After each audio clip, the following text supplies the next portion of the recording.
নমস্কার, আপনারা নিশ্চয়ই সুস্থ আছেন, ভালো আছেন।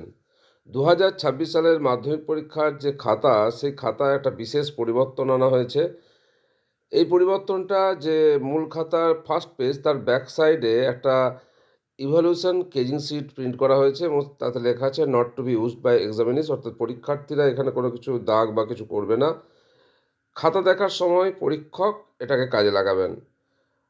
যারা খাতা আগের বছরে দেখেছেন তাদের মনে আছে বা তারা এই কাজটা করেছেন যে এইরকমই একটা কেজিং সিট লুজ আকারে পেয়েছিলেন খাতা নেওয়ার সময় হেড এক্সামিনারের কাছে।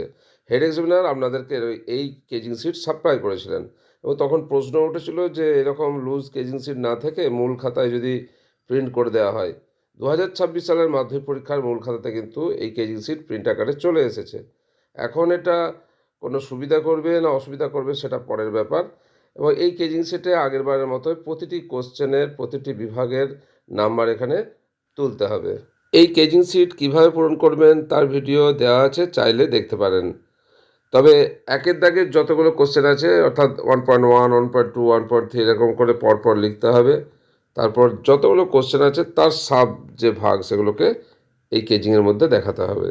গত বছর প্রত্যেক ছাত্রছাত্রীর জন্য এই ইভলিউশন কেজিং সেট দেওয়া হয়েছিল এবং সেখানে যেহেতু প্রত্যেক ছাত্রছাত্রীর জন্য, তাই এখানে সাবজেক্ট লিখতে হচ্ছিল এবং রোল নাম্বার লিখতে হচ্ছিল, এই বাড়তি কাজ করতে হচ্ছিল। কিন্তু খাতার সাথে এবছরে এই কেজিং সিট প্রিন্ট করে দেওয়ায় এই কাজগুলো আর করতে হবে না। ২০২৬ সালের মাধ্যমিক পরীক্ষার যে পরীক্ষার খাতা, সেই খাতায় যে আপডেট এসেছে তা আপনাদের সঙ্গে শেয়ার করলাম। আপনারা সকলে সুস্থ থাকুন, ভালো থাকুন।